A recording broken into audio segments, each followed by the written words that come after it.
What's going on, everybody? Happy holiday. Thanks for joining me here today on The Big Thing Live. It's me by my lonesome. Obviously, Roca is out. He's having a nice little vacation. Well deserved. Well, not me. I'm here working as we are going to break down a lot of these things. As you saw and you clicked on this or you're listening to this on the replay, Furiosa, which was a prequel to Mad Max Fury Road, didn't do very well at the box office. Going to be I think it could be a big loss considering, again, the budget. And with other movies coming out, it's the beginning of the May season, and Apes did okay, but Furiosa not so much. Fall Guy not so much. What's going on with the movie theaters, guys? Is this a bigger problem? We've had this discussion before, but it's going to keep going on as we get more and more of these types of results. Is it me, broken record style, going into the whole budgets, and maybe you got to try to do something differently because these big budgets is just too much of a risk now? Is it because of the streaming? Is it because of the content? Is it because nobody wanted this movie? I don't know. I don't necessarily think that, but I mean, you can make that argument. There are other things that we're going to talk about also in regards to Marvel. There's rumors about Breaking Bad being cast in Marvel MCU. Is it the right fit if both these particular actors are going to be in the MCU? George Lucas was talking some Star Wars stuff. Speaking of Star Wars, we got the Acolyte right around the corner. I did a poll today about the 4 shows that are coming out in June. I said, you can only choose one. What are you choosing? You choosing the Acolyte, you choosing The Boys, you choosing The Bear, you choosing House of the Dragon. There's a lot of stuff happening for sure. So there's some other stories that we'll get into for sure, and we're going to do the live portion. So I already see people already throwing in super chats. I'll be here as long as you want me to be here. Just throw in those questions, and we'll hit the main topics, and then we will get to the questions for sure. But I'll be here until the very last one, so don't you worry. Apple Podcasts, Spotify, anywhere podcasts are found. Make sure that you check that out. We got Patreon that's going really well right now. I had that Amazon list up there that people have been checking out, and people have been helping us out for the New York studio. I did a whole thing that I'll get into in just a little bit about the way that the background is going to look in the new studio, and we'll discuss all that and more. So it is the big thing here today on the show. Me and you guys. Let's do it.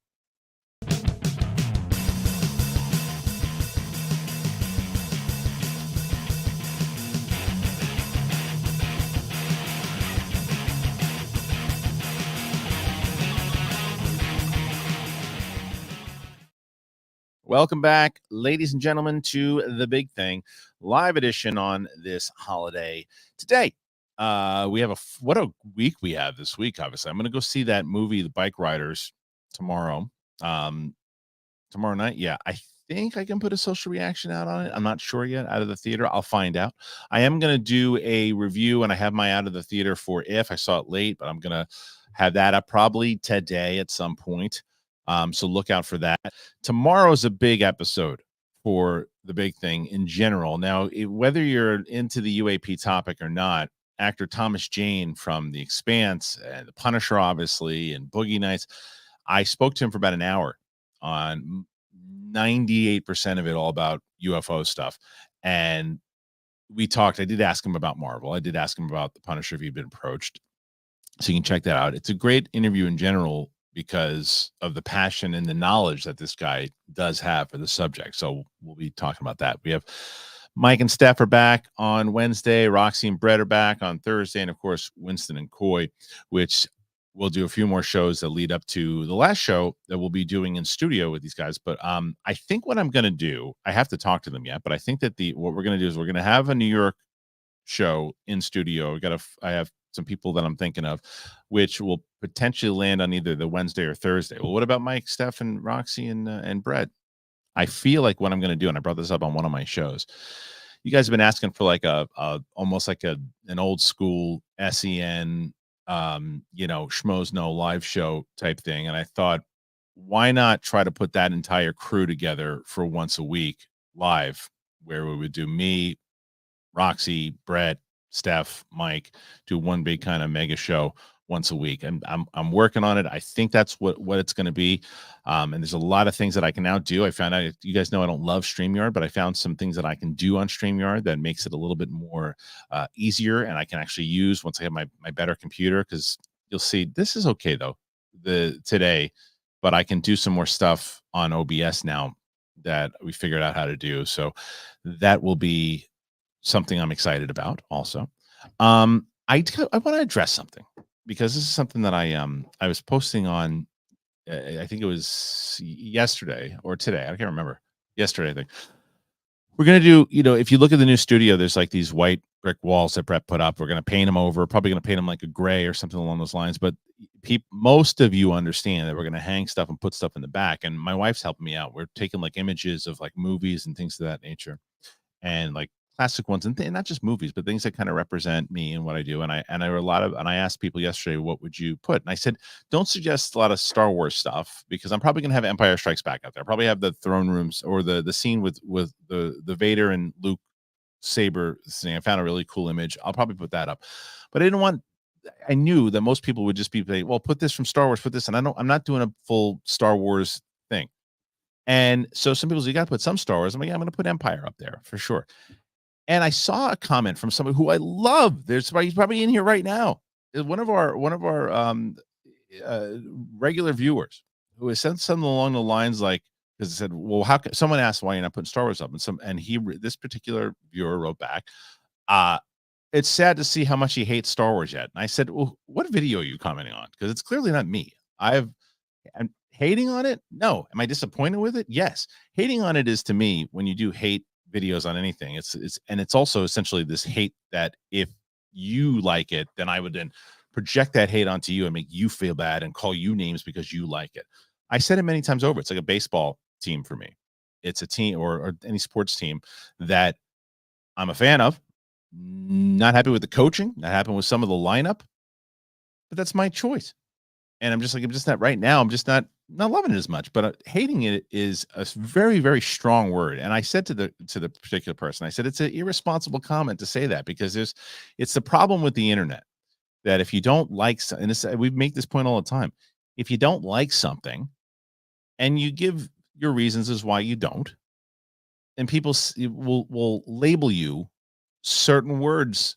You're a hater, you're this, and the opposite side is true. If you are a big fan of everything and you go to things and people call you shill, people call you this. I mean, I've been on both sides of it, but it's one of these things that I saw and I'm like, come on, let's not do that. And this is someone who I really respect on consistently on this channel, whether it's throwing in super chats, asking questions, commenting all the time. And I said, you can't do that, because that's not what it is.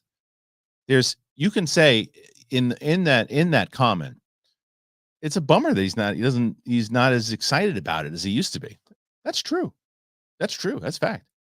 But when you label and you start calling names and things of that nature, and there's I saw tons of things too. There were people that are doing things that consistently. It's like this particular thing wasn't this, but there's moments, people trying to do gotcha moments and things like that.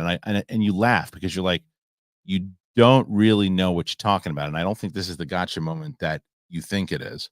But as you learn and you navigate the space, and my daughter was talking to me yesterday about social media and getting on TikTok and all that. She doesn't want to do it because it's just tough. And I do think that is interactions. I feel like if I spoke to this person, we had this conversation like I'm having with you guys right now.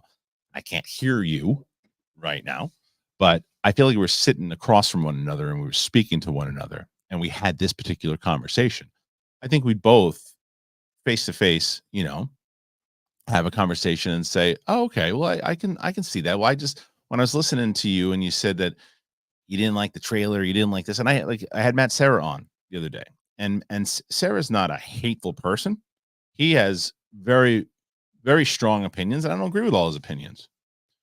But there's a difference between being hateful and being skeptical, and also you can disagree with people's opinions all the damn time, whether you like them or not. But I had someone commenting on that, so you shouldn't have him on your channel because all he's doing is he's hating. It's like he's not. He's got strong points of view, and I know Matt. He's not a hateful person at all. He's actually quite the opposite. Very passionate. Passionate is a fair word. So this is some of the things that I read over the weekend, and I was like, I don't know, man. Uh, it was more or less because I also want the studio to be represented in a. I mentioned I'm stand up comedy. Whether it's I don't know, maybe it's the Yankees, maybe it's I don't know what it is, but there's a bunch of different things that I want to put in the back, and we're gonna do like kind of like a collage, and that's just what's gonna be behind me. There's gonna be stuff that's behind the guest. There's gonna be stuff in the waiting room. There's gonna be a lot. I want to do, and I'll do like a full tour of it all so you guys can see it. So that's where I'm at.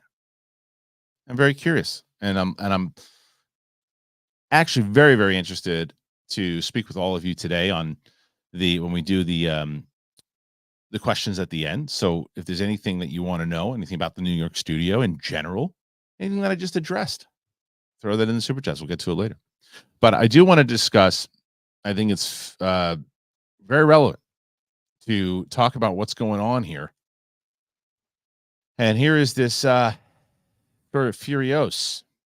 Okay, check that out. That's one of the things I can do now with OBS, which I like much better than the way they do it. StreamYard. Anyway, okay, Furiosa. It's not doing too well. Furiosa, Mad Max Saga, and the Garfield movie debuted over the Memorial Day holiday weekend, and it's not going so well. Furiosa is headed for an 11 million haul when it released. Overall, as you see right there, it did 25.5 million, I think, on like $160 million budget. The Garfield movie did 24.8. If did 16.1, and Kingdom of the Planet of the Apes did 13.4, with The Fall Guy at 5.9. Now, if you look at, I'm gonna look at what If did, because I saw If over the weekend. If has made 103 million so far over the course of 2 weeks, right? So Furiosa Mad Max Saga has only made 58 million worldwide. That's a big problem. Now it could have a, I don't know if I guess I don't know what the budget is on that one, but I can't imagine as big as Furiosa. Now Garfield made almost 100 million this weekend worldwide, and Kingdom of the Planet of the Apes is almost at 300 million. So it's weird. Let me. I'm gonna check this shot though too. If it's glitchy, if it's not glitchy, I'll leave it. Let me see if it's glitchy. If it's not, no, not glitchy. I can leave that up. That's not bad. I'll do that. That works. Cool. Maybe it is glitchy. You guys tell me if it's glitchy. If it's glitchy, I'll turn it back. But I think it looks better that way anyway.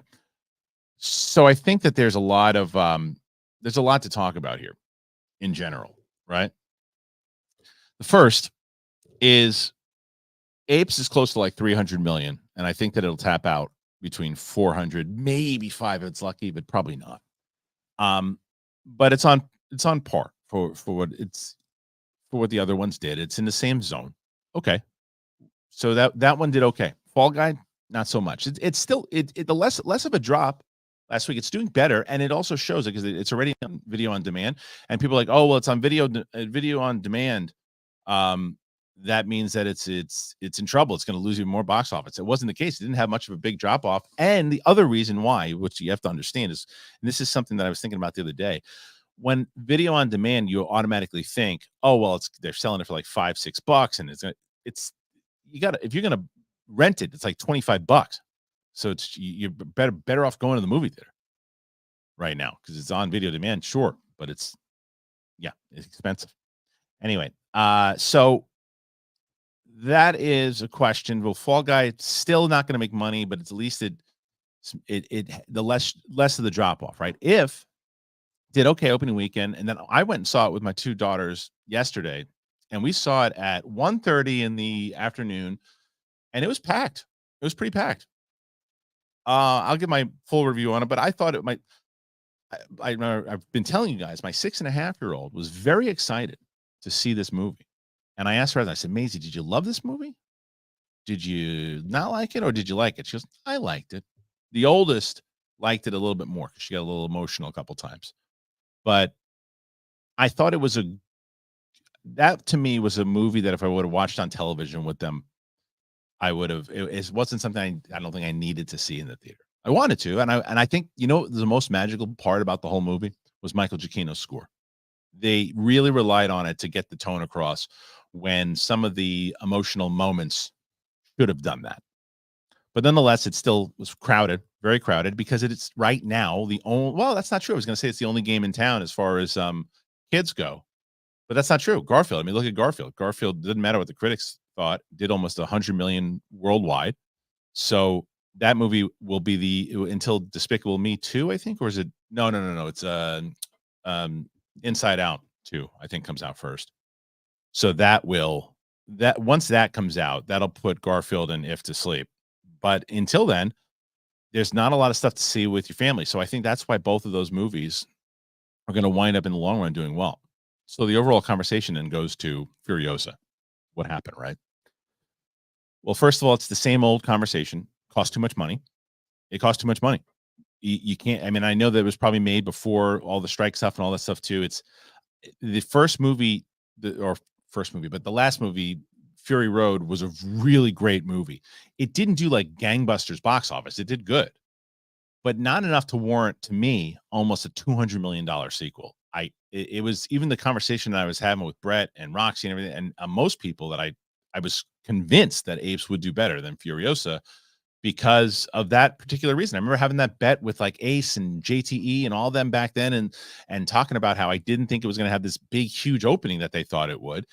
And it turns out that people really, the Mad Max fans really enjoy this world. It hasn't crossed over all the way to this big blockbuster. It can get to $1 billion thing. There was no way it was going to make $1 billion. Plus the fact Mad Max is not the star of the movie. It's the first Mad Max movie without Mad Max. Now, I liked the movie. I liked the movie a lot, and I thought it was just a pure spectacle. And I thought Anya Taylor-Joy was great in the movie. Chris Hemsworth, to me, stole the show. But it is not the lead. It's not the lead character. The reason a lot of people went to go see it, doing a spin-off movie for $160 million or whatever it is, that's a big risk that didn't pay off. Now, couple that with the idea that we know that theaters in general have been going down. That's going to add into it. Plus, streaming, and that's a big risk. It's a big risk, and it's a bummer because I don't think we're going to see the Mad Max story that George Miller wants to do because it's too much of a risk now. I think because they took this big of a risk, now it's going to be a risk, and they're going to think nobody wants to see it. And I don't necessarily know if that's true. If they got Tom Hardy back, that they probably could. It's the first movie, the first time that Anya Taylor-Joy is doing Furiosa at all, and I thought it was a great job. But it's an introduction for the first time, and asking people to say, "Oh, I'm going to spend X amount of dollars," and then you have all these other movies that are coming out. What's coming out? As far as June goes, are they going to save people saving their money? And I saw somebody even in the comment section going, okay, we're going to wait and save our money for Deadpool and Wolverine. That movie's going to do well. That movie's going to do very well. And that is going to be the theater experience. But people, it's becoming more and more of I don't necessarily think I need to go to the movies thing to see this. And I'll tell you what it is also. Is an absolutely, and I know that we goof about it, people are terribly behaved in the movie theater. Terribly. I went and it's like guaranteed now. I am lucky enough that I can go to these press screenings, and the behavior there, because most people in their job, 95% is always wonderful. It's always wonderful. You don't get a lot of phone stuff. You don't got to get a lot of that. I went to the movies yesterday at 1:30 p.m. and there was this guy, and he probably was 6'4", 6'5", something along those lines. And he sits down in front of me, and it's just, he's got to let everybody know that he's there. He's making noises. He's doing this. He's with his family. Takes his wife, hugs his wife. That's fine. Affection, sitting on his lap. Okay, that's affection. Before the movie started, and that's whatever. That's cool. Love. I'm here for it. Then the movie starts. I have my leg up like this, but it's crossed off enough to me that it's not close to him. But he decides he wants to whip his head back like this. Now he's doing this and he's whipping his head back, and he brushes my foot, and he looks back, and I hear him say to his wife, "Should I say something?" I'm like, you better not, because you were just picking up your phone in the middle of the movie playing games. You turn your screen down just a little bit, but you're playing this, doing that. Then you're snoring. Then you're moving your head around. You pop around. Then you take your shoes off, feet exposed, putting them right on the back of the chair in front of you. And I mean, it was like you're not in your living room, and this happens all over the damn place, everywhere. Plus ticket prices and the popcorn and all this stuff. It's an event to go to the movies. We've said this. We've talked about it. We've covered this. And we keep talking about it. But there's more and more and more merit to this. I think all of it adds up to it.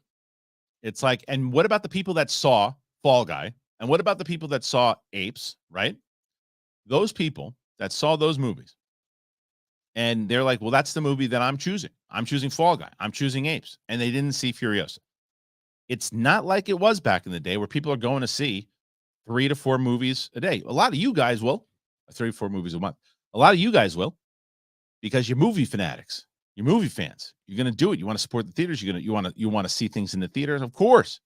But the expansion of the mainstream audience in general, that's what is changing because of all the streaming stuff and everything too. And I'm convinced of it. I saw somebody that I ran into somebody yesterday, and I was like, well, what are you going to see? Apes. It's the movie we chose this month. He was with his 2 daughters, and they chose Apes. They didn't choose If. They didn't choose it. They chose that. That was their movie for the month. So I think there's just a lot that goes into it. And I think it's going to be one of these movies, Furiosa. So I'll wait for it for Max, and it comes out on Max, and people will be like, oh, it's a good movie. But it is a movie, I feel very much so, that you need to see in theaters. It is, I mean, the sound was just so damn good. And I thought it was directed really well. I was engaged in the story, and it seems like most people who saw the movie, seems like that most people either really liked it, thought it was fine, but not a lot of stink bomb comments coming out of it. Not enough for people to go, it just didn't look, there was a lot of interest from the casual fan. And that's who you got to get in a $170 million movie. You have to get the casual fan, or you're dead. You're dead. And that's why I think, and I've said it a billion times over, and I know you're tired of it. I'm tired of saying it.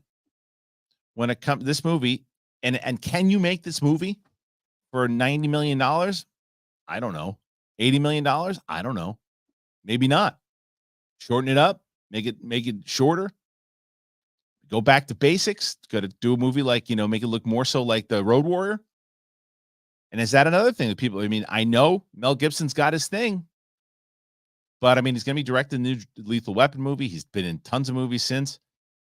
Do you lower the budget and try to do a Mad Max movie with Mel Gibson? Or is it, you think it's too much of a risk? I don't know. Or do you just leave it alone? Does it need, different IP? People just not as interested. I don't know. It's a long conversation, though. Long conversation for sure on this one. So I'm very curious what you guys think. Put your comments in there. Let me know. Okay. Before I'm going to move on, as I said, I'm able to now maneuver this thing through OBS, which I love. I want to tell you guys a couple things. This episode is sponsored by BetterHelp. And BetterHelp, as you know, we've had people on the show and talked about Roxy. Roxy talks about it all the time, who've helped many times over, and it's helpful to people in my household and other things. It's been a very, very big benefit overall. And I think that we all carry around different stress, whether it's big and small. You can keep your emotions bottled up, but the problem is, and I can tell you personally, it can affect you negatively. Therapy is a safe space to get things off your chest and figure out how to work through whatever is weighing you down. So if you are thinking of starting therapy, give BetterHelp a try. It's online. and it's designed to be convenient. It's flexible and it's suited to your schedule. You fill out a brief questionnaire, you get matched with a licensed therapist, and switch therapists anytime for no additional charge. And get it off your chest with BetterHelp. Visit betterhelp.com/big thing today, and you'll get 10% off your first month. That's betterhelp.com/big thing. Now, the other thing I was going to tell you guys about is Rocket Money. Now, I have I've raved about Rocket Money forever, and you got to stop wasting money on things that you don't like and things you don't use. Cancel those unwanted subscriptions, and you go to rocketmoney.com/thing. I have been using Rocket Money for, I can't even tell you, way before they were even a sponsor. And it's great because it'll give me updates. It'll tell me when I have big bills that are coming up that I need to pay, and just if there's certain things like these are subscriptions that you signed up for that you don't need, you don't use them. Do you want us to cancel them? And they'll cancel you for you. They give you a good breakdown. I'm not the most organized person in the world, but I'll tell you, through Rocket Money, I have been, and I love it, and that's why they've been with us for so long. So once again, go to rocketmoney.com. rocketmoney.com/thing and sign up today, guys. It is amazing and you'll love it. I promise you. And as I've told you guys many times over, and it is. I think that this is always the bond that we've had, whether it's the Schmoes days or the Collider, whatever it is. You guys have always been so great as far as conversations and reaching out and DMs and all those. And someone asked me, it was a week ago, I think it was in New York, when they said, honestly, when you say that, then they asked, why does it help the show when I sign up to one of these things? Like, does that really help you? And I was like, yes, it brings them back. And you also get yourself in the process. So if you want to, and you have the means to, please consider it. Sign up today to our good friends over at Rocket Money. And of course, as I mentioned to you before, I think that I really do think that you guys will enjoy Rocket Money, and then BetterHelp. Obviously, if you need to talk to somebody, there it is. All right, we got some other stuff to talk about. I really do like this, the fact that I can do this now through OBS, because I'm so used to doing the OBS stuff, and now I can when I have Roku on, I can use it too. Figure it out. All right, what's the next news? We had Furiosa. We did that. Let's do this. Let's talk about George Lucas, guys. George Lucas was on I think it was Canne. Canne, and he was talking, and there's a lot of different stuff. There's tons of comments here that he had, and the first one I'll talk about is George Lucas talks about retirement, and he talks about superhero cinema in general. Dark Horizons. Hard to believe, but 5 years ago, Martin Scorsese dropped an interview quoted that has echoed on for years by saying that superhero movies are not cinema. In the years since, many writers, directors, actors have responded, some taking the argument with that stance, some agreeing with him. The superhero fans themselves have certainly had stuff to say. One of his contemporaries is Francis Ford Coppola, who dubbed them despicable a while back, and now Star Wars creator George Lucas has weighed in with his own take. In a rare interview conducted at Cannes this past week, where he was an award recipient, Lucas gave a 10-minute video interview to Brute France and was directly asked about Scorsese not deeming superhero films as cinema, to which he says, look, cinema is the art of a moving image. So if the image moves, then it's cinema. I think Marty has kind of changed his mind a little bit. He then goes on to talk about his work with Scorsese on the Film Foundation, which sets out to preserve cinema works. He explained how he helps pioneer digital photography early, even as others he knew, like Spielberg and Scorsese, were initially advising him against and have now come around to it. In terms of the industry, he's not really into movies much these days. He said the stories that they're telling are just old movies. Let's do a sequel. Let's do another version of this movie. There's no original thinking. The big studios, they don't have an imagination. Don't expect him to get behind the camera and show him what's what, though. Lucas says he's retired and has other things to do. He said, nah, I'm retired. The last one I did as a producer was a thing called Strange Magic, which is an animated film. So I was doing movies that I wanted to do rather than I was financing myself and have my own studio. I'm building a museum in Los Angeles, and it's keeping me very busy. Absolutely love these comments. I love them. I think these are spot on on everything that he's saying. I think that he was very smart in the way that he answered the Marvel one, and he said, "Of course it's cinema." And he even says like he's had these conversations with Marty, who's changed his opinions a little bit too. And I think Marty likes to poke the bear a little bit too. I think Marty knows that. Believe me, calling him Marty, like I lunch with him last week. I think Mark Scott says he knows that he gets more press and more eyes on his product when he takes shots at these things. So I think that's strategic. But as George Lucas says, this is it is, and it I don't think that's ever changed though with studios. What he says, like studios don't have an imagination. They're trying to figure, especially now. They're after that story we just talked about. They're in panic mode right now. They're in panic mode, not knowing what is working, how to make it work, what audiences want to see. They try to crunch the numbers and algorithms. They try to crunch it.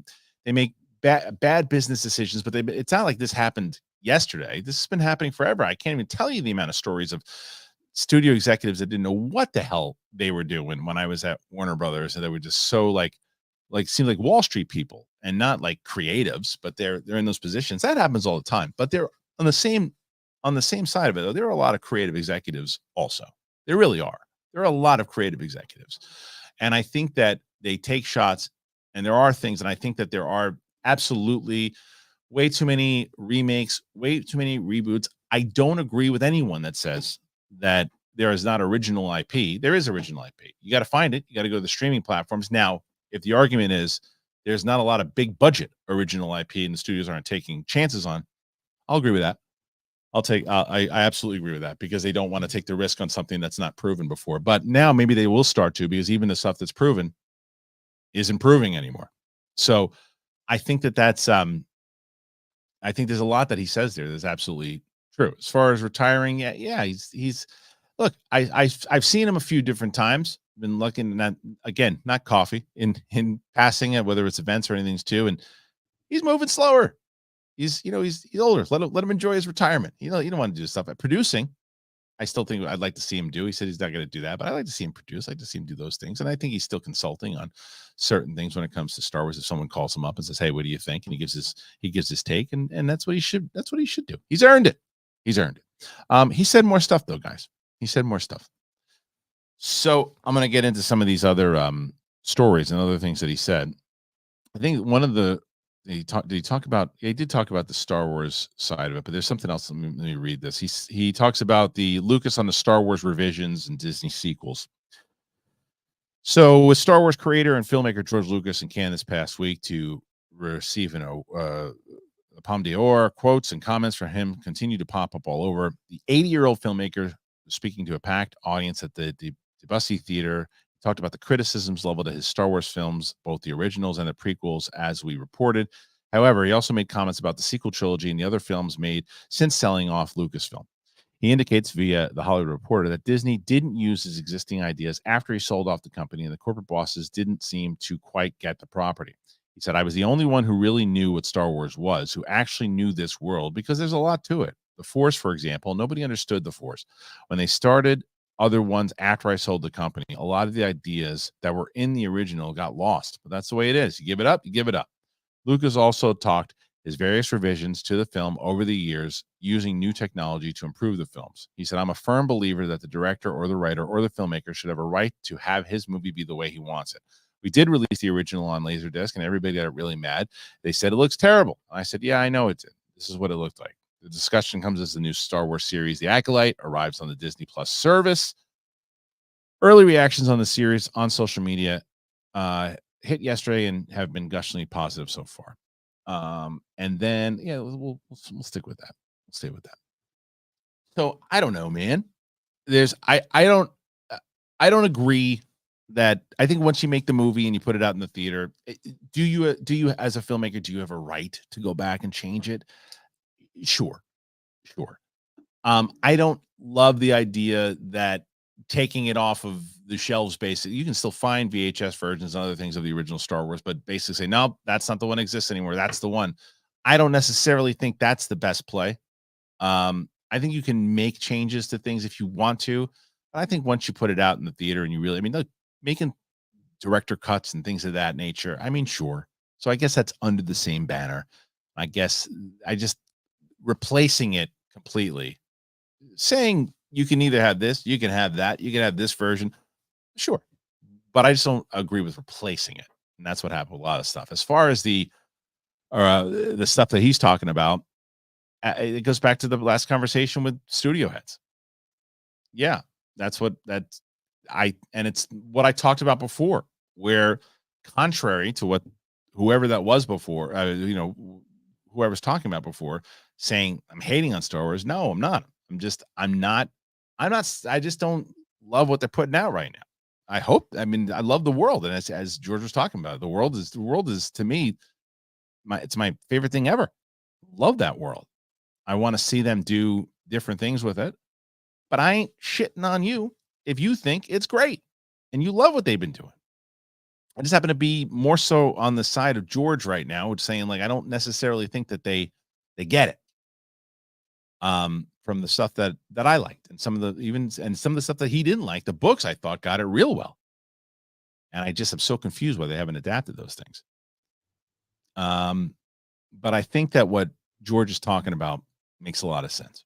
I think it makes a lot of sense in this in how this all went down. But I also will say the other thing I never agree with, never, is when people will say, I've seen Marvel's dead, DC's dead, Star Wars is dead, until no one is seeing the movies and no one is watching the stuff and no one is talking about it. That's when it's dead. Ain't even close to dead. Now, if you want to put the argument in saying the the way that the unity in the fandom at one point on these things, that'll be tough to come back for. I mean, it's essentially what Coy said the other day on Capes and Cows. It's a hard argument to go against, and a lot of people agreed with Coy. And a lot of stuff that Coy essentially said on Capes and Cows on Friday was that even if Marvel came back and did a whole bunch of great movies, it was going to be hard to get the fan base back on the same page. And I said, I don't know. I still think that there's a way, if you're able to continuously make some good movies and get people back on board in the same way that I saw it looked like the fandom in Star Wars. Because the fandom in Star Wars after Last Jedi was so split, it was like two political parties, in my opinion. And when The Mandalorian season 1 and season 2, I was like, whoa, wait a minute. That it seems like people are on board here. What's going on? And then they made some other shows, and then it started to do this again. And then it's also people will make videos and stuff because it's like, it's hate sells, right? So, and that's probably one of the things that Coy was talking about. But I think that there's merit to what George Lucas is talking about with not understanding. I think that's my biggest issue. I just don't think that the people in place right now who are making Star Wars get it. What about Filoni? I think he understands a lot of the philosophies and Star Wars in general and the stories in general. I do. I don't think he's the right guy to be running the overall creative for it, but we'll see. It just kind of started. So I don't even know as far as Acolyte goes. And it's hard for me to say and to take merit in, like, if you're going to go, like, the majority of the things that we've seen, I've been to a lot of these events, right, at the El Capitan and everything too. And I don't remember a lot of times when people have come out of these things and the reviews haven't been positive, even on things that I'm like, I was okay. And things have been, and people get excited about it. And it's that, and this is nothing against them and not saying that they're not being genuine. I think that they're 100% being genuine, but you get caught up in and it's different. Like, look, X-Men 97 was fantastic. It was fantastic. Episodes 1, 2, and 3, which I saw at the El Capitan, was all three of those episodes are really, really good.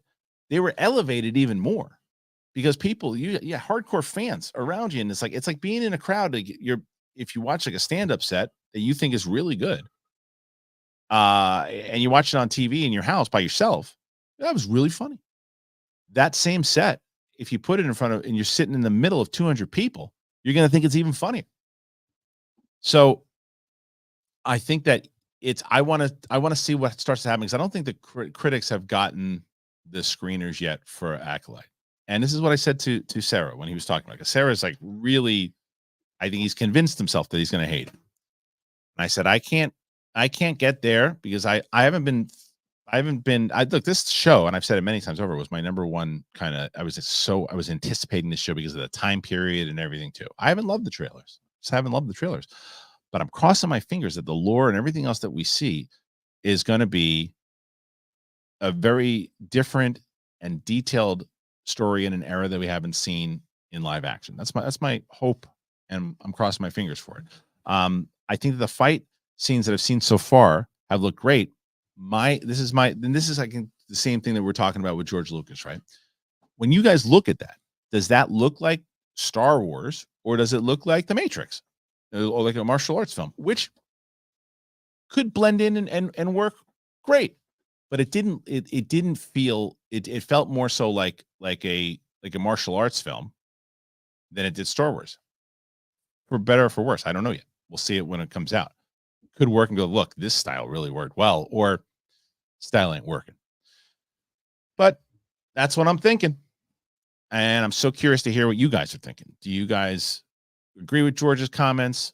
Overall, what do you think? We have a couple more stories that we're going to talk about here, and I would also, as I say each and every time, I saw a bunch of people already put in the super chats, and I'll get to them. So if you have questions, you want to talk about Star Wars, you want to talk about what Lucas's comments, you want to talk about the movie business in general, you want to talk about the studio in New York, anything in general, you throw those questions in there. And then once I get past all of the main topics, I'm going to get to all those questions, and I'll be here until the very last one on this holiday, everybody, on this holiday. So let's get to this story here too, which I think was a good one. Oh, we did that one right. Oh, this is a Netflix story. This was interesting to me, and I think it kind of this is something that Sarandos has said. This is Netflix chief talks Barbie, reindeer, and AI. Ted Sarandos has done a major interview with the New York Times, touching up on a number of topics over the past year, ranging from the cinema success of the Barbenheimer event to the company's own recent and controversial hit Baby Reindeer. In regards to Barbie and Oppenheimer becoming such major cultural events, Sarandos says those being streaming releases rather than cinematic releases would have been just as big in terms of generating conversation and talk. He says both of those movies would have been great on Netflix. They definitely would have enjoyed just as big of an audience on Netflix. So I don't think there's any reason to believe that certain kind of movies do or don't work. There's no reason to believe that the movie itself is better in any size screen for all people. My son's an editor. He's 28 years old, and he watched Lawrence of Arabia on his phone. That one difference is headlines about financial success with Barbie generating 1.45 billion at the global box office, while Oppenheimer made 976 million. Of course, Netflix has found itself in the cultural conversation lately with Richard Gadd's Baby Reindeer about Gadd's life and his experience dealing with a stalker. Sarandos says that Netflix's algorithm is behind the show's success, as it recommended the show to international audiences and has taken a property like that much further than it would have gone conventionally. So there was a time when something like Baby Reindeer would not even be seen in the United States. And if it did, it'd be on PBS once. It's very, very big in the UK. And in that way, the Netflix does, it gets picked up in the algorithm and starts getting more and more presented, because when something gets that big in one country, it's likely there's a lot of audience for it outside of that country. And it's been an enormous hit around the world. Sarandos talks about how business is aggressively forward looking and how that was reflecting in the way that they handled the move from physical media rentals to streaming. He said in periods of radical change in any industry, the legacy players generally have a challenge, which is they're trying to protect their legacy business. We entered into a business in the transition where we started mailing DVDs 25 years ago. We knew that physical media was not going to be the future. We didn't spend any time trying to protect our DVD business. And as it started to wane, we started to invest more in streaming. And we did that because we knew that's where the puck was going. At one point, our DVD business was driving all the profit in the business and a lot of the revenue, and we made a conscious decision to stop inviting the DVD employees to the company meeting. We were that rigid about where this thing was heading. Finally, he broached the topic of AI and says he's no less invested in the transition to using that tech. He said, I think that AI is a natural kind of advancement of things that are happening in the creative space today. Volume stages did not displace on-location shooting. Writers, directors, editors will use AI as a tool to do their jobs better and to do things more efficiently and more effectively. I don't believe that an AI program is going to write a better screenplay than a great writer or is going to replace a great performance, or that we won't be able to tell the difference. AI is not going to take your job. The person who uses AI might take your job. That's a great quote, whatever you believe there or not. It's a great quote. So some similar to the Lucas thing. Some things I agree with, some things I don't. I think he's the Netflix chief. He's the guy. Of course, he's going to say those movies would have done just as well on our platform. I don't think so. I think that maybe the algorithm picks it up and pushes it around in the same way that show did.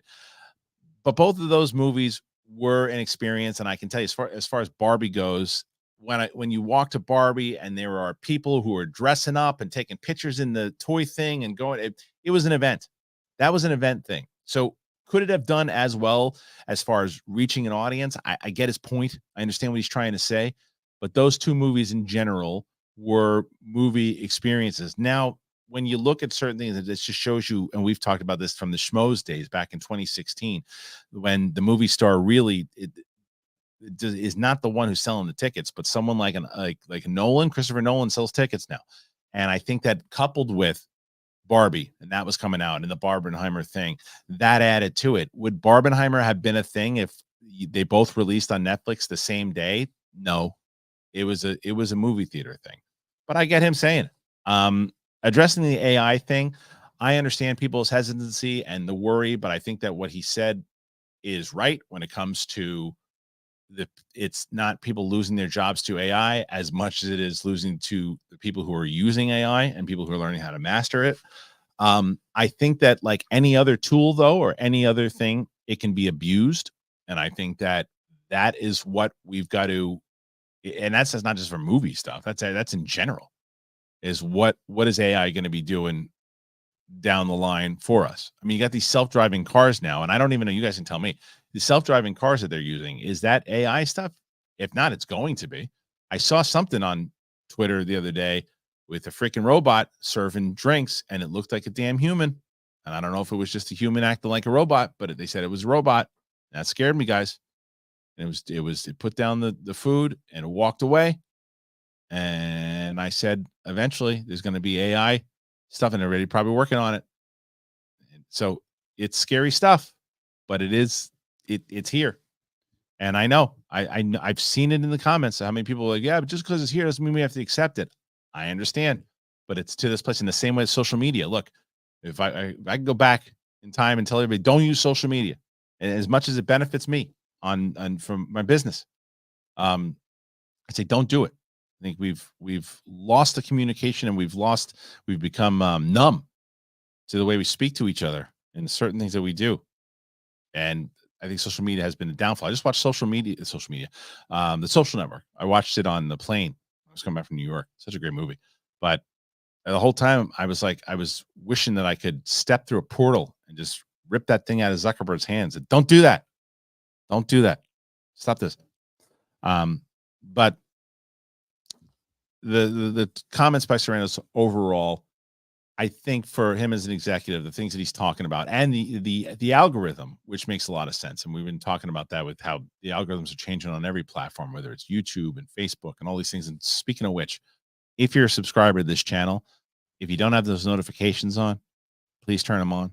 If you watch these videos, please throw a comment in there and click the like button. More than ever, it is so important now because of the way that this algorithm works on YouTube now. So just be aware, if you're here, you're throwing everybody who's live chatting right now, that helps for the live algorithm. So the next time we do another live stream, people watch these things, people get in, and they're interacting.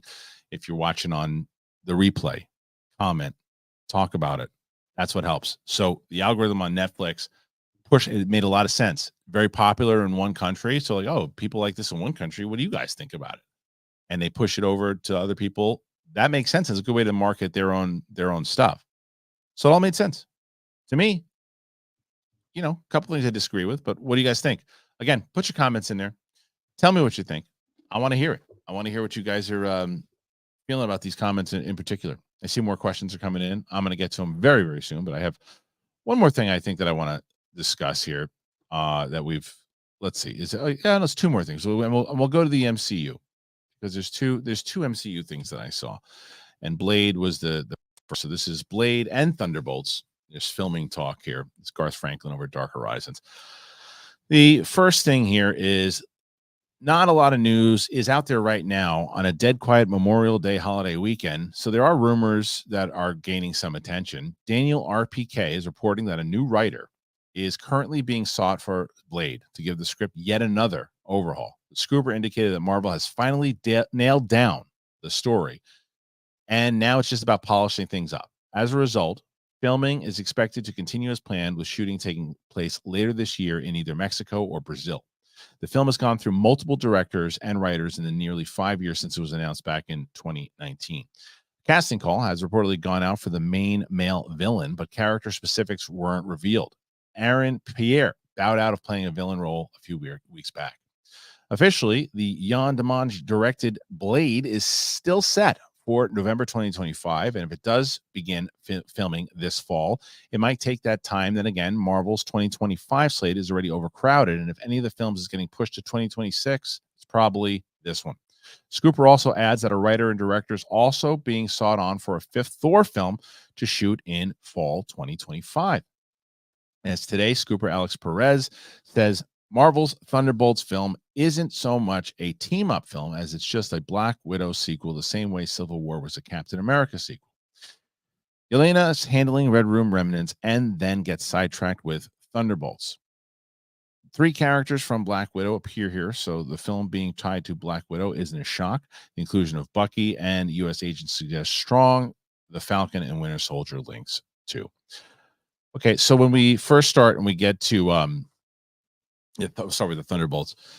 Yeah, I mean, I think that the more and more they pushed with Florence Pugh, and she is definitely one of the biggest names attached to it, and she's been the one who's been doing a lot of the social media posts, and they've been asking more stuff. There's been rewrites, there's been things, maybe they're making it smaller, but still relating it to this thing. And then you kind of take some of the formula from the old phases 1 through 3, give me a good kind of film in general, set it up, and then that ties into wherever we're going in the long run, right? As far as Blade goes, I understand and agree that if there's one movie that's going to be able to get pushed, it's Blade. But again, I hope it stays where it is. But I don't think, even if it gets pushed, it's not one of these things. What will happen, unless you're paying attention to it, you will think, oh, this movie's in trouble, it's getting pushed again. That's not the case this time around, because as they reported, and it seems like they know the story, now they just need somebody to take the story that they've come up with and write it. And that makes sense. And the question is, can they lock it down in time to hit that release date? And I hope that the answer to that is yes. I hope that they can get to that point, because pushing it again, moving it again, and then how does that play overall in linking up to all the other movies and the MCU in general? And speaking of the MCU, the last story that we got for the MCU right now that I wanted to bring up, it's rumors, but still fun rumors nonetheless. And I think, is it this one? No, that's not it. Do I not have it in here? Oh, shoot, I don't even have it in here. I thought, oh, no, there it is. I got it. Okay, so there's a rumor now about 2 Breaking Bad stars, as you see them right there. It's not too much of a surprise anymore. But 2 Breaking Bad stars, there's a Marvel tease. Now, a few weeks ago, Breaking Bad star actor Giancarlo Esposito confirmed that he's joining the MCU during the CCXP convention in Mexico City. At the time, he teased he would not be appearing in a role many fans have suggested for him, such as Professor X, but a different role that will be new to the MCU. He also added, it comes sooner than later. Esposito popped up at another convention, this time Phoenix Fan Fusion, where he added that his role will get a brief tease first, likely an upcoming Marvel film, before going on to a TV series like Disney+. The MCU has knocked on my door, and it's a role you won't predict. It will be teased, and there will be a series afterwards. He also reported that people will be surprised by the role. When a fan suggested he made an excellent Doctor Doom, he reportedly discussed his work, and cryptically mentioned the line, talking it into existence and making yourself believe in it. He isn't the only Breaking Bad star that is scoring a Marvel Studios link today either. Scooper My Time to Shine, hello, is reporting that Bryan Cranston has now met with Marvel Studios about a mystery MCU role. No further specifics were revealed. Esposito was rumored to meet with Feige back in 2022, and it wasn't until this month we got any word of his involvement. So even if the Cranston report's true, we potentially won't get confirmation for some time. Indeed, as Comic Book Movie points out, Feige has general meetings with lots of actors, so there's nothing to say that this would lead anywhere. Well, that is ultimately what I was going to say, is that, if you're meeting with Bryan Cranston, that's great that you're meeting with Bryan Cranston. You would probably sit down with him and go, yeah, let's find something for you to do. What is it? I don't know. I got this, and this. What do you think? Or it could be like, hey, we really want you for this. And that could escalate things and make it go pretty fast. Where that goes, I don't know. But I'd like to see him do something for sure. I'd like to see him be in it. I mean, it's Bryan Cranston. So what it is, I don't know. I think that the more pressing conversation and more fun conversation right now is who the hell is Giancarlo Esposito going to be? And he could be anybody. I think that, I mean, he's just such a good bad guy that you just think he's probably going to be a bad guy. But I think that's why the Professor X conversation was so fun, because to see him as a good guy, he would be able to do that very easily. Now, the other thing that people aren't mentioning, and it's probably because he said it's a role that you haven't seen before, but recasting as Kang. Be a pretty damn good Kang. Older, but who cares? It's a variant. So I don't think that's going to be the case, but it would be pretty good if he was. Either one of these guys joining. I mean, we definitely know Giancarlo is joining. Who he's going to be? Is it a role? Is it? And as they mentioned, it could be Magneto. It could be any. I mean, it could be a lot of Doctor Doom.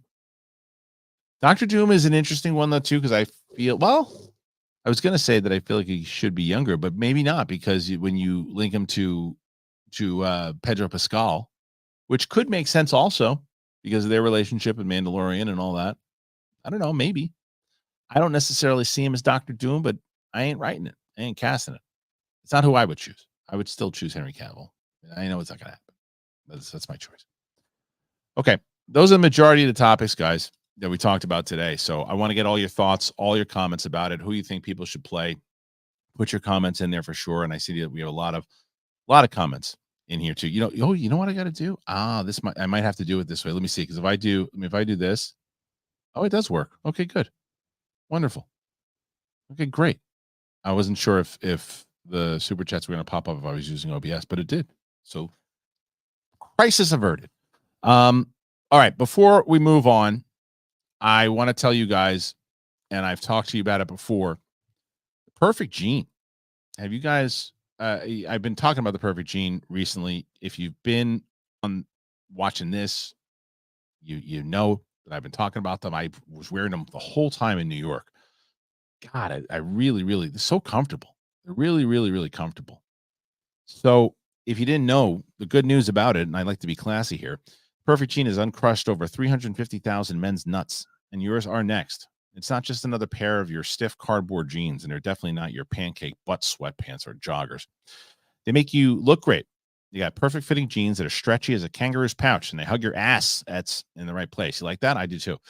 The special denim fabric is very soft, and doesn't matter if you're thick, you're short, anything in between. The Perfect Gene has you covered. It's got 6 fits from skinny to thick, waist sizes from 26 to 50, and lengths from 26 to 38. They got the perfect size just for you. So trust us when we say these truly are the effing perfect jeans. Once you try them, you're never going to go back. So if you go to theperfectgene.nyc and you use that code BigThing15, you get 15% off. That's right. You can just Google the Perfect Gene and use that code BigThing15.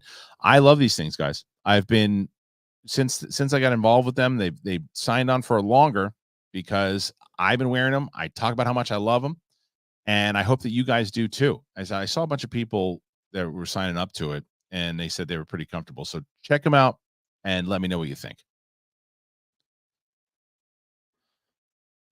Our buddies over at AG1.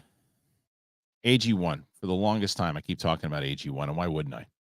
AG1 is the best because, as you guys know, and I've talked about it many times already, I didn't really pay attention back in the day of what I was putting in my body and all these vitamins, and I'm taking a lot of vitamins. I didn't know if I could do it.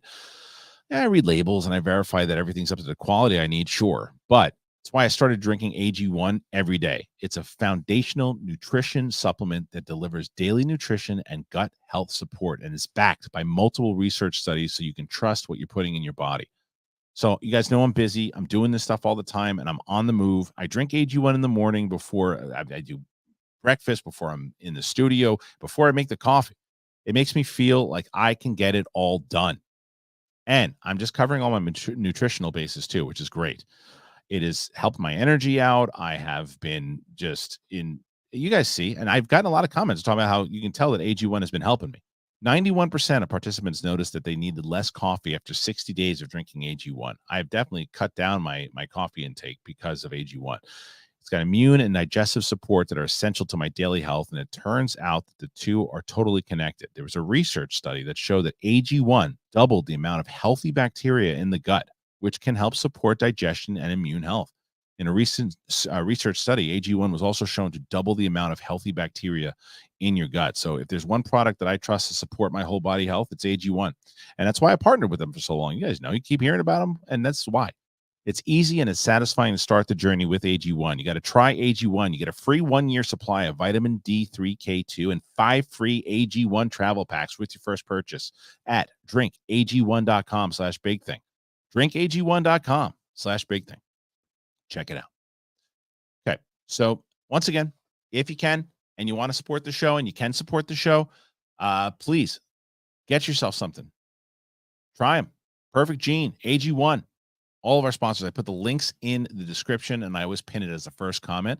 So like, all right, I want to hear this idiot. He keeps telling me, I got to help his show. I got to help his show. How am I going to help his show? I'm going to get myself something. How am I going to do it? That's how you do it. Okay, let's get to tons of comments, tons of super chats, and I want to make sure that I get to every single one of them. And so, and by the way, just because I am getting to them now, and you're like, oh, I didn't get a chance to put the super chat in there. Put it in whenever you want. I'm going to be here until the very end. I'll be here until the end. So, and I see there's tons of them coming through. So, and I always know, I'm going to guess because I haven't seen yet. My good buddy, Mike Joyce, always puts the first one in there in the waiting room. So I wonder if he's going to be the one who gets it today. And we're going to try to break let's see. Yeah, that's fine. Let's just get to it on this holiday day. So whatever's in there. Oh, I was wrong. Sahida K. I enjoyed the film Furiosa. I didn't love it. I think they overestimated the interest in a Furiosa story, and the budget was too high. Maybe cut back 20 or 30 mil. What a comment! What a comment! He didn't say anything about, well, I had a woman in it, and this, and that. He just said they overestimated the interest in a Furiosa story. I think that's fact. Was it a good story? Did I like it? Yes. But did they overestimate a mass audience wanting to see it? I agree with you. I think that they did. And the budget was too high. I agree with you. Cut back 20 or 30 million. I agree. I think it's an excellent comment. Right on the money. Pun intended. And next comment. There he is. Just missed it. Mike Joyce. It is hard to believe that a prequel to a movie that made 9 years ago didn't do well. Fury Road didn't make a whole lot of money either. That's what I was saying before, is that it did okay. It wasn't disappointing. It did good. It just didn't slam the way some people thought it was going to do because it was such a good movie. But yeah, it's a 9-year-old Mad Max movie without Mad Max in it. I think that it makes sense, but and especially I think they spent too much money. Spent too much money. And Mike follows it up. Fall Guy premiered at South by in March. The hype died down by May. Also, originally a March release and was never supposed to be a summer movie. Is that true, Fall Guy? I mean, you very well could be true. I thought that they were always slated for May, and I knew that they were supposed to come out against Apes, and then somebody moved. I think Apes. I can't remember. Something like that happened. I can't remember. But maybe you're right. Maybe it was March. I didn't remember it moving from March, but that very well could be true. And is it this interesting? But so far, you guys are on it, and I'm agreeing with what you're saying here. Carlton Rudder, when the 2024 summer season is over, we will say it got off to a slow start, but it will just fine with Deadpool, Wolverine, Despicable Me, and I Fancy Twisters. Twisters is an interesting one because that could be the same argument because look at Mike Joyce, who said, does anybody care about something 9 years later? Does anybody care about a sequel to a movie that came out in 1996, I think? Maybe little later, but not much later than that. Without the original cast. So Glenn Powell is a star. So we'll see. I don't know, but Deadpool Wolverine is going to make a lot of money, and Despicable Me will make a lot of money, and Inside Out got a really good reaction to that trailer. I think that'll do well. And so Disney will have some, and Disney has apes also, right? But I think that the summer can recover, and it needs to have a couple of surprise hits besides these ones that we're predicting to. It needs a surprise hit. Okay, let's see. Um, the nerd Calvin, favorite actor currently, still Circus. Yeah, it's gonna be hard for me to replace Circus because I've had the opportunity to have conversations with the guy also. He's a family guy like me. And I love his approach. I love how hardworking he is. I love how talented he is. And so, yeah, I mean, as far as that type of status goes, yeah, it's still my favorite actor. But as far as working today, I'm a big Gosling guy. Gosling's really, really good actor. DiCaprio has won me over so many times. Like after it was The Departed was the one where I went from going, "Oh, all this guy does is scream," and to really thinking he's one of the best of all time. Revenant, Inception, um, so much. So those are two that pop into my head. But I don't see Tom Hardy as much, but I'd like to see more Tom Hardy, Fassbender. Um, but there's others that I'm probably just not thinking of right now, for sure. Okay, there's more coming in. I see more super chats are coming in. Keep them coming. We can talk about whatever you want to, by the way. And we got a lot of comments in general that came in today. So I thank you guys. Like I said, every comment, whether super chat or not super chat, helps the algorithm tremendously. Levi, thought on Acolyte review. Some reviewer who did not like past Disney Plus Star Wars shows really had great things to say. That's great. See, that gives me hope. I don't know who the person was, but I also respect that person, whoever that was, because they'll say like, okay, look, if you hated everything, and you didn't like stuff, I should say. I just gave you guys this whole speech. You shouldn't say people are hating stuff. I don't know if this person hated or didn't hate, but if you didn't like the stuff, and you're like, I was let down by stuff, but this one did it for me. Good on them. That's what you should be doing as a reviewer, because I think that this is the thing. I can guarantee you, the videos that do like full on hate channels that don't like these, even if you say anything positive about it or anything too, they come after you. Things, if those particular people watched it and loved it, they couldn't say it. They couldn't say it. Imagine if they did, their brand would be tarnished. But I don't know. I got to see it. I don't know. I just have not liked the trailer. Let's see. Let's see the next one.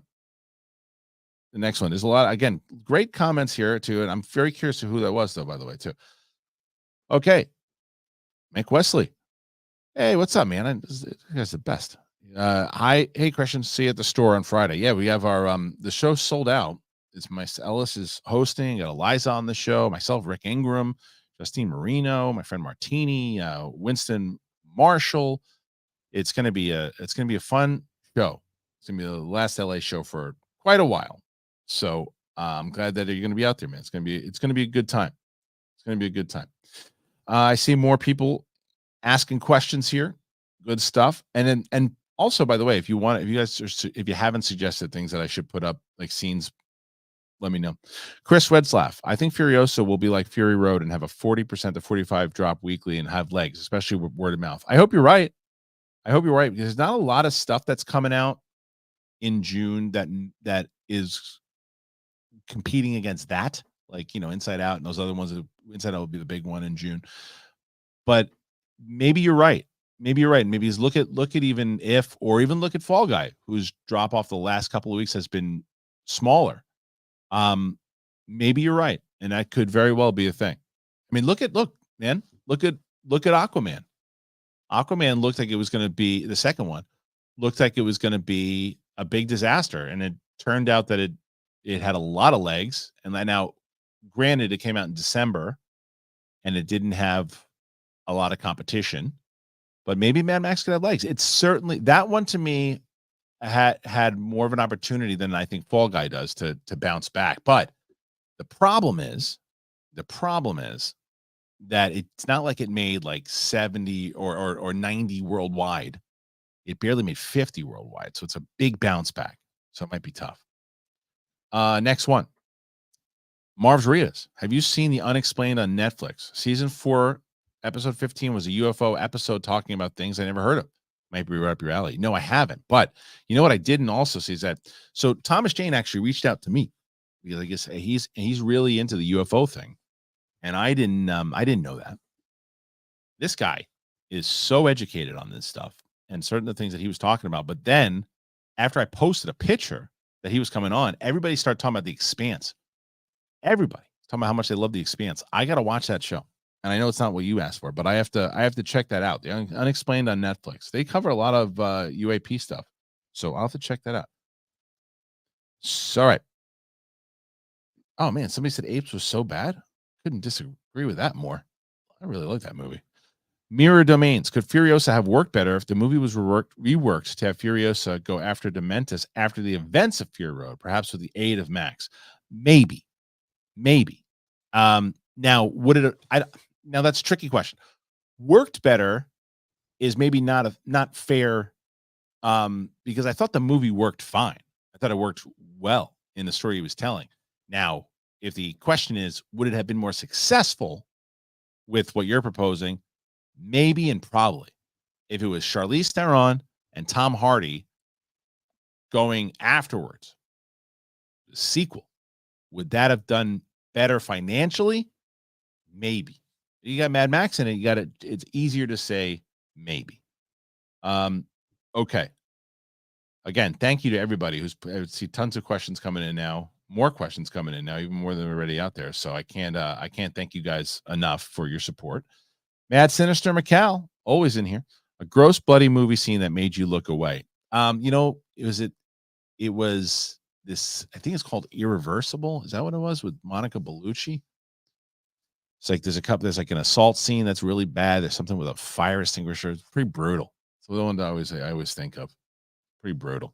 I think it was called Irreversible. I think that was the name of it. I saw that. It was a long time ago, and I never watched it since.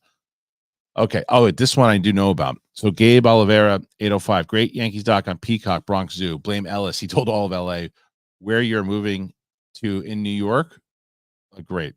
Perfect. Thanks, Ellis. But he actually is the one who told me about the Yankees doc also. I got to check that out, but I'm not sure where he told the actual town. Good for him. Perfect. Well, I'll talk to him about that when I see him. Darren Barnes, excuse me, just sending best wishes from the UK. Thank you, Darren. He's like very humbled every time I see people coming in from UK because apparently we have a very, very nice audience over there. So it's very kind that you guys are able to do that and watch. Josh Needle. Studios need to scale down budgets and bring back 90+ day windows. Theaters need to reduce prices and enforce no phones, no talking. Until these things happen, it's going to get worse for theaters. I feel like I could have wrote that, Josh. Scale down budgets. Yes. Bring the 90-day window. Yeah, I wasn't on board with that one now when it first happened because I was selfish and I wanted it because I didn't want to go out to the theaters. I don't want to watch it with my family, but I agree. Theaters need to reduce prices. Yes. And enforce no phone, no talking rules. Yes. They give you that stupid, like I'm telling you, they give a stupid thing of don't silence your phones. They don't, there's nobody walking around doing it. I mean, you should have seen this guy. This guy was like, it was almost comical how he was breaking every rule. Might as well just taking out start cooking a steak in the middle of it. Until these things happen, it's going to get worse. I agree. It is all these things. It is all of these things. There's no doubt. Matt Sinister McCall following it back up. Furiosa was 6 out of 10 a letdown. $50 for my dad and me at the theater. What is the best entertainment in 2024? It's a draw between The Big Thing and Dune 2. Thank you, man. Appreciate that. Dune 2 so far is it delivered. Apes to me delivered. So somebody else who didn't agree, but Apes delivered. But The Big Thing delivered. Big Thing delivered. Perfect. Dune 2 delivered. And I see that's the thing though. That's the thing what you say up there.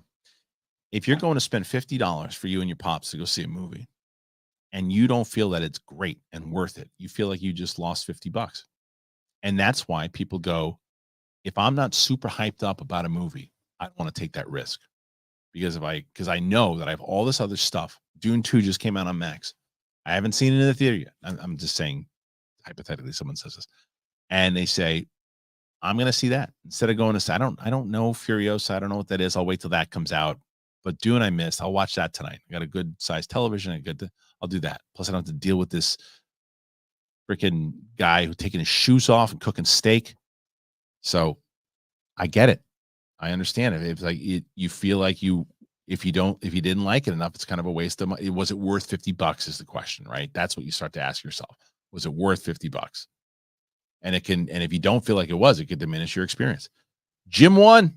I went to the movies monthly as a teenager in the 90s, but today's young generation stay home on their phones or consoles if it's not an event movie. Yeah, it's true. We had this conversation, I think, the last time we talked about this, but my brother brought it up, where it's because there's just so many more options and things that you can do. And like even this, you could spend an hour doing this, scrolling up, looking at all these new things, and you're entertained, as opposed to driving out to the theater, spending the money on the movie, doing that. It's not like it used to be, where the movies was like a thing to do on the weekend. Plus, it was only like $5 or $6. So I think they need to reevaluate. It's my buddy, Screwface John. I think I heard you say Furiosa is $25 on Max, not Furiosa. No. So it makes more sense to go to theaters to see it. Fall Guy is $25 on VOD right now. But yes, it makes more sense to see it in the theaters. I did the math. 2 tickets, 1 large popcorn, 1 drink is $56 before tax. I still think streaming is a better option. Yes.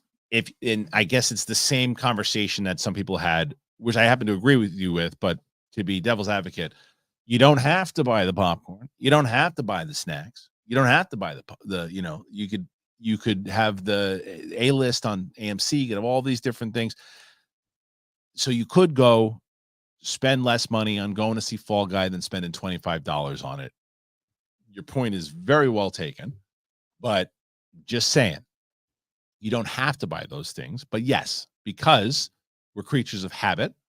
And if I I went and saw If with my 2 daughters, and they both got popcorn, and I didn't, but still dropping, through the money, the tickets and everything else, close to like $50.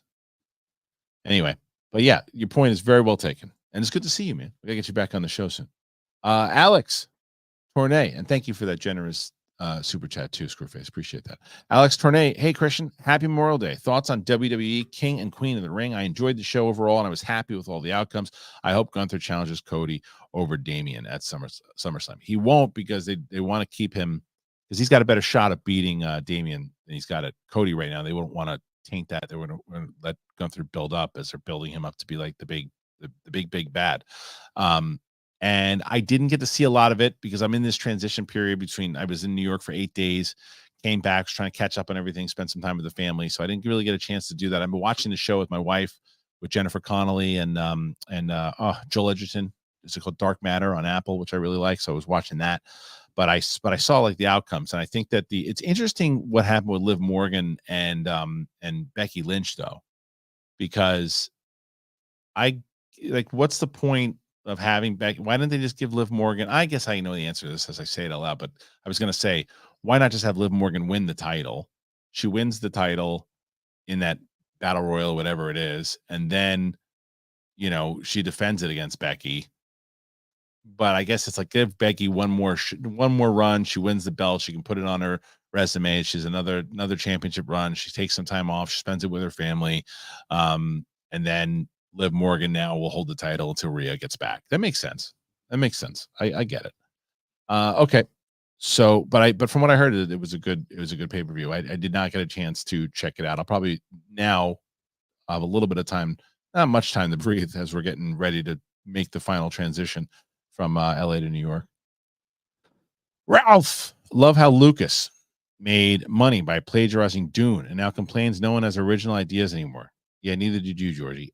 Yeah, Ralph, I'm see this, and this is for my good buddy who said that I was hating on Star Wars.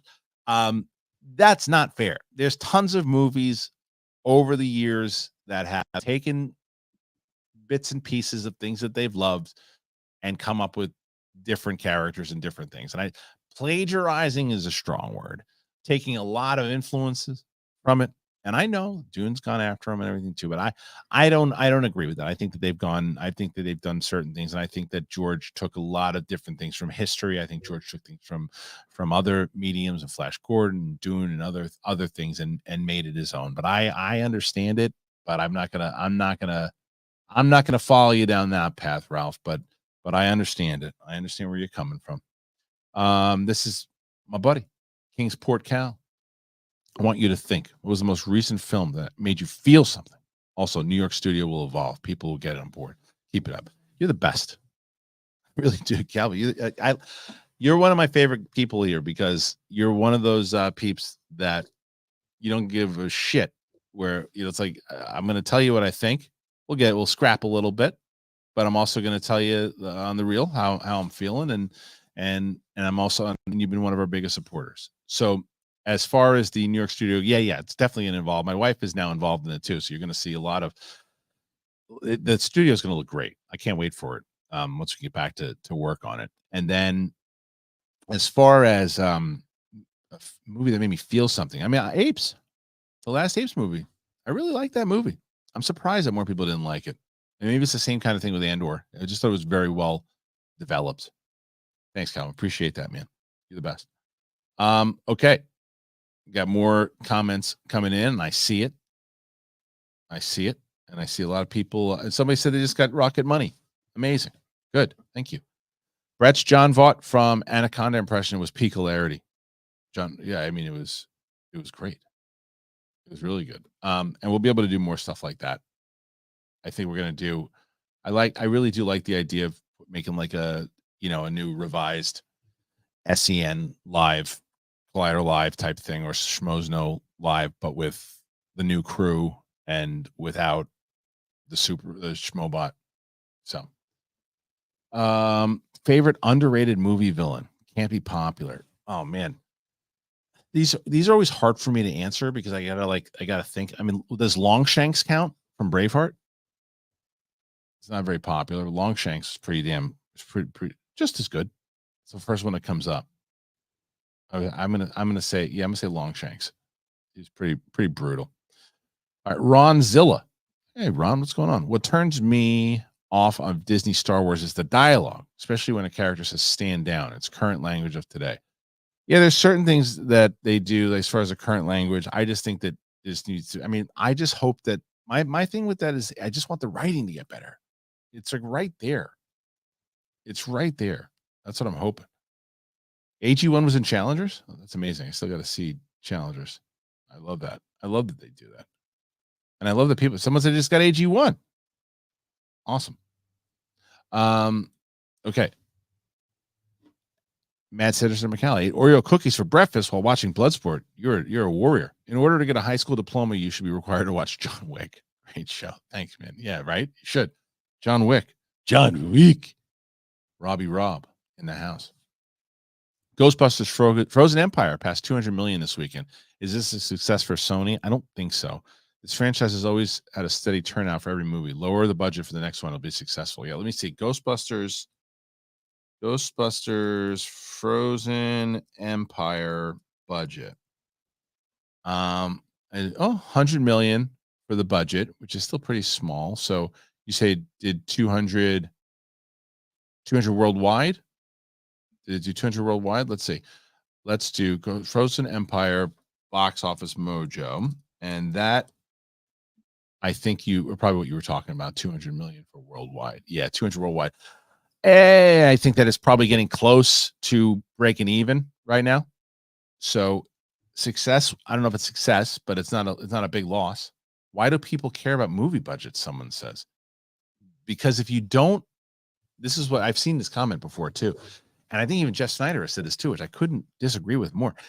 Because if you keep making these movies for the amount of money that you're making for this, there's a lot of different answers to this question, in my opinion, depending on what the movie is. If you put all this money into a movie to where you're focused on things that you are focusing on because you have the money to do it, whether it's more CGI, other things making it big and grand.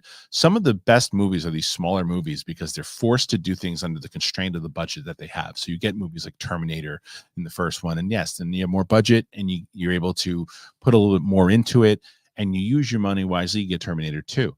But then you get, if you have the money to spend and you overspend like $300 million on an Indiana Jones movie, it dilutes the product. So as a fan, you would say, why are you spending that much money on this? Make a better movie, make a smaller budget. So that's why I care about the budget, because I'm like, why is it there? It doesn't need to be that much money. Focus on better quality stuff. So you just care about the stuff that I'm watching. So I never, like, when people are talking about the whole, well, it's not your money. What do you care? Because it's the product. It's the product that I care about. Okay. We're gonna keep going here. And I think, was that the last one? Maybe not. No, I think there's some more coming in. There's some more coming in. You guys have added quite a few. All right.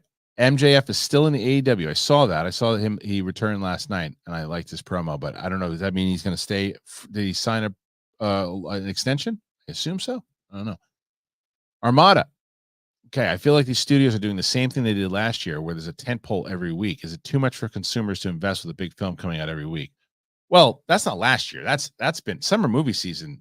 This is actually less than what it used to be. I mean, and like 2016, 2017 alone, you could get one or two big movie releases in the summer. Once April, May hit, it was boom, boom, boom, boom, boom, boom.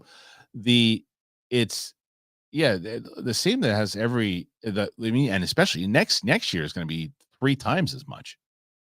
So is it too much for consumers to invest with a big film? I mean, yes, and it shows how much it's changed and why people are picking. So I think it's all very true. And thank you again, Armana, for the nice super chat. I appreciate that. Okay. There's more people are asking questions. I like it. We'll be here until we're done. Random Pat, do you think Furiosa would have performed better if it came out in 2018? Yes. I think they waited too long to release. Yes, I do. Not just because of the linking closer to the original, but also because of the time, the where we were, less streaming and all those things. And yes, I think they waited too long also. I agree. Heroic Hideaway. I saw Ministry of Ungenuine Warfare, and that was about 3/4 full for a 1 p.m. show. Crowd wasn't as bad as usual. First time back since Oppenheimer. So where are you? Because that movie has been out for a little bit, but maybe they released it somewhere else too. But I'm glad. That's another movie. I really enjoyed that movie too. I had fun with that film. That movie was a fun movie, man. That was a blast. Chris Retzioff. Watch out for Ezra, May 31st. Fantastic movie. I got invited to a screening, so I should probably go see that, right? That's the one with Bobby Cannavale and De Niro, I think, right? I got to see that. Oh, there he is. Butt Funnel's here from Bonn, Germany. Thanks, Butt Funnel. Enjoy Germany. Very, very, very nice of you. Butt Funnel taking a nice little vacation. Or maybe that's where he's from. I don't know. Joseph Ashley. This guy does so many great animations of did you just trick me? I think you just tricked me. Of the big ball stuff, which is great. Okay, next one. And I think we're almost there at the end there too. You guys, again, thank you for all of your support as always. Apple Podcasts, Spotify. If you haven't, and let me know, by the way, in the chat, if you did get any of the sponsors today, would you please let me know and I'll give you a shout out. I'll call you out. Darth Vader's Burnt Asshole is back. Furiosa's box office is on par with Fury Road. It had 45 million open and ended at 380. Max has always been niche. I bet this does similar box office. You could be right. I wonder. It's a matter of legs, and the only difference, again, this is post pandemic, but we'll see. And I use Aquaman 2 as an example that you can come back. The Riddler. In regards to the box office, I'm not surprised about what happened. This was the wrong film to release this weekend. It should have been Bad Boys 4. That's a good idea. That's a good, not good idea, but that's another movie, by the way, that I mentioned. Actually, Bad Boys 4 might take some of this box office away from it. Forgot about that one. Monica R. Thanks for the show. Thanks for watching, Monica. Staying in because it's too damn hot here in Florida. Oh, man. Yeah, it's brutal right there. We'll be seeing Far From Home tonight, enjoying these Spider-Man re-releases. Yeah, people are enjoying it, and we did like a full story on that. Thank you again, Monica. That's very kind of you. And nice. Thank you very much. Yeah, I think that it's nice to be able to go back and check out some of those old movies on the re-release for like $5 too. It's awesome. Okay. So Boat Night, is the leading man or woman idea done? No, the leading man or woman idea to sell tickets is done, but the leading man and woman of like who is in your movie still counts. Of who the star is still counts very much so. Randy Avenel, thank you, Kristian. Thank you, Randy. Very kind of you. Appreciate that. And thanks. I mean, like I said, I'll be here. I see more people keep asking questions. I'm going to be here as long as you want. So we'll spend the holiday together if we have to, all day. Renee Reyes, Acolyte is just not exciting. It seems like a story I've seen before. It did seem a little generic in the trailer, but that's not to say, like, look, I always use, when it comes to trailers, I always use The Day After Tomorrow as a, is that what that Day After Tomorrow? I always said that, which is the one with Tom Cruise. Is that what it is? Or Love, Kill, whatever. What was it? Well, not Day After Tomorrow. Is that what was it called? Whatever the hell it was called. The one where you just kept traveling by with Emily Blunt. That trailer stunk, but the movie's fantastic. So I'm hoping that's the case here. All right, Nick B, great show. Happy Memorial Day. Thank you, Nick B. I appreciate that. It's very nice. Heroic Hideaway, Michigan. Oh, it's Michigan. It's probably on its last weekend here. A lot of fun, and I enjoyed Cavill and Richardson together. They were great together. I think that they were great together. It was a really fun movie. Really fun movie. I like what Guy Ritchie's been doing lately. The Riddler, my belief on Furiosa's failure is because people thought it would be woke. I'm glad to say it wasn't. Theaters are going to have lower prices. Yeah, I mean, that's the thing though now, is that every time, I mean, if there's a woman in a role now, in the lead role, like, oh, it's woke. They wanted to make sure they put a woman in the role instead of Max. And it's not what this movie's about. This movie was based on a character that was, I mean, if you watch Fury Road, by the way, which I did right after I saw this movie again, I saw that sentence was terrible.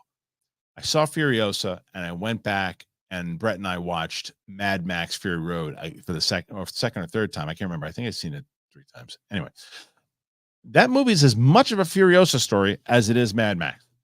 And now, was she popular enough to get her own movie? Box office might say no, but it's woke. Not that one. I think there's times when there's forced stuff, but this to me wasn't one of those things. Okay, Haskell, 6 p.m., 3 p.m. Big Thing Patreon live. That's right. Me and well, not Big Thing Patreon live. It's not. It's just a monthly Q&A is live, right? And that's me and PLD. So yeah, if you guys aren't already joined to Patreon, come on over there and have a conversation with us. And we just we bring people in. The fans get to come in on video and talk about some stuff too, and it's a lot of fun. So come on over.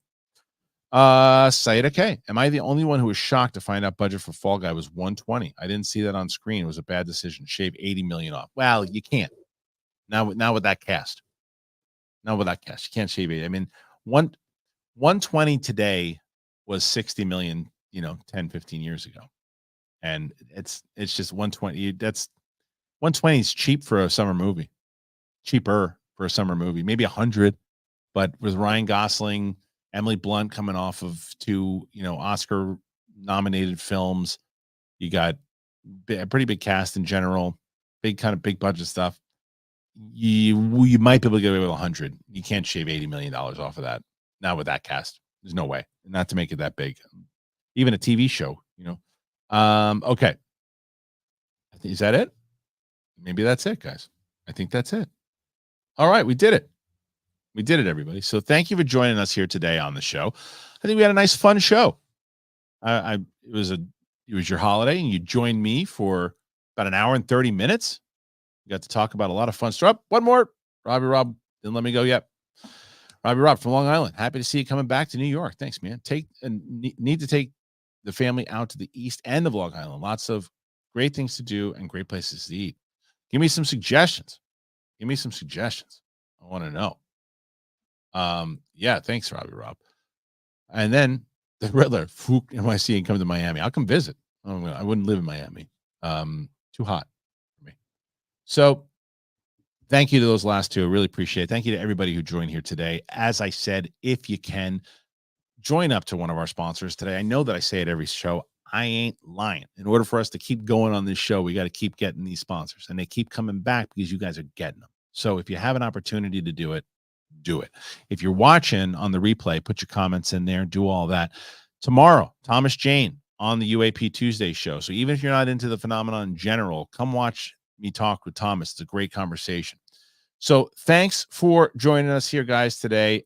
Rocha might be back next week, maybe not. I don't know, but I'm really thrilled that I got my OBS hooked up to this thing now, so I'll be able to do better quality and all these things on here too with the crew. So thanks for joining us. Oh, every time I go to sign off, now I got Kingsport Cal. Come to Tennessee if you're doing stand up. I'd like to do a full on tour eventually. It's always been one of my goals. Just got to keep getting the audience up there. All right, thanks guys. We'll see you on the flip side. Peace.